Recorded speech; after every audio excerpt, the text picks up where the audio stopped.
Tilaknagar Bal Vidya Mandir, Dombivli east. Standard 3rd. Subject my English book 3. Topic kind Kondiba, page number 42 and 43. नमस्कार बालमित्रांनो, तुम्हाला गोष्ट ऐकायला आवडते की नाही? राजा राणीची, परीची, प्राण्यांच्या गोष्टी ऐकायला फार आवडतात. आत्ता आपल्या पुस्तकात पान क्रमांक 42 आणि 43 वर दिलेली ही काइंड कोंडिबा ही गोष्ट आपण ऐकणार आहोत. काइंड म्हणजे दयाळू आणि कोंडिबा हे एका माणसाचं नाव आहे. काइंड कोंडिबा म्हणजेच दयाळू कोंडिबा. काय दयाळूपणा केलेला आहे ते आपण या गोष्टीतनं पाहूया. Kind Kondiba. Listen carefully and then read with me. लक्ष देऊन ऐका आणि माझ्या बरोबर वाचा. Once the king was riding through a village. एके दिवशी राजा घोडेस्वारी करत गावातून जात होता. He saw Kondiba. त्याने कोंडिबाला पाहिले.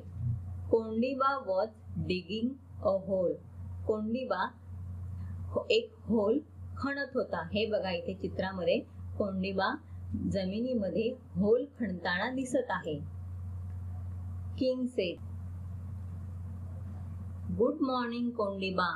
राजा कोंडिबाला म्हणाला, सुप्रभात Kondiba. Good morning O king. कोंडिबाने सुद्धा त्याला सुप्रभात असे म्हटले. What are you doing? King says. राजाने त्याला विचारले, तू काय करत आहेस? I am planting a tree. त्यावर कोंडिबा त्याला म्हणाला, मी इथे झाड लावत आहे. प्लांटिंग म्हणजे लावणे. Now king ask. आता राजाने त्याला विचारलं, व्हॉट ट्री इज दिस? हे कशाचं झाड आहे? Kondiba says, it's a mango tree. Kondiba म्हणाला, हे आंब्याचं झाड आहे.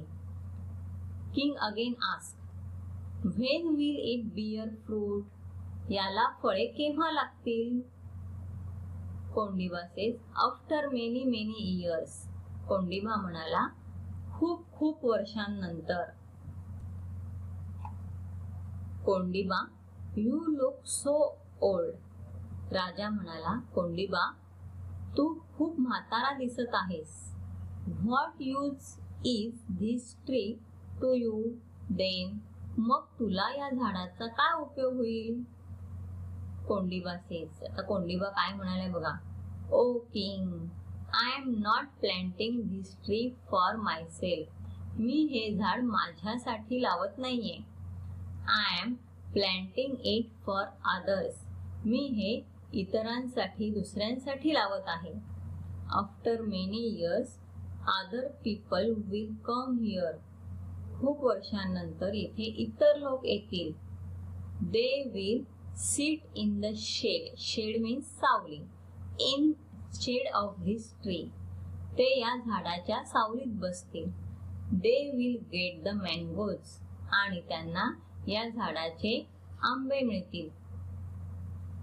King says, Kondiba, you are such a kind man. Kondiba, खरोखर तू खूप दयाळू आहेस. You have taught me a lesson. Taught means शिकवणे. You have taught me. तू मला एक धडा शिकवलेला आहेस. धडा म्हणजेच एक चांगला उपदेश केलेला आहेस. Now I will also work for others. आतापासून मी सुद्धा दुसऱ्यांसाठी काम करेल. काय मुलांनो, गोष्ट छान होती की नाही? आवडली की नाही तुम्हाला? नक्कीच आवडली असणार. आता इथे पहा, होमवर्क. शब्द वाचा आणि तुमच्या वहीत पाहून लिहा. Once, ONCE, once. वन्स म्हणजे एकदा. Kind, KIND, kind. काइंड म्हणजे दयाळू. KING, king. किंग म्हणजे राजा. HOLE, hole. होल म्हणजे छिद्र, बीळ. मॉर्निंग, MORNING मॉर्निंग म्हणजेच सकाळ. DOING डुईंग म्हणजे करणे, म्हणजे इथे करत होता असा अर्थविपरीत आहे. प्लॅन्टिंग PLANTING प्लॅन्टिंग म्हणजे रोप लावणे, रोप लावत होता. MANGO मँगो म्हणजेच आंबा. TREE ट्री मीन्स झाड. MANY मेनी म्हणजे खूप, पुष्कळ. आता तुम्ही हे शब्द तुमच्या वहीत लिहून काढा. धन्यवाद.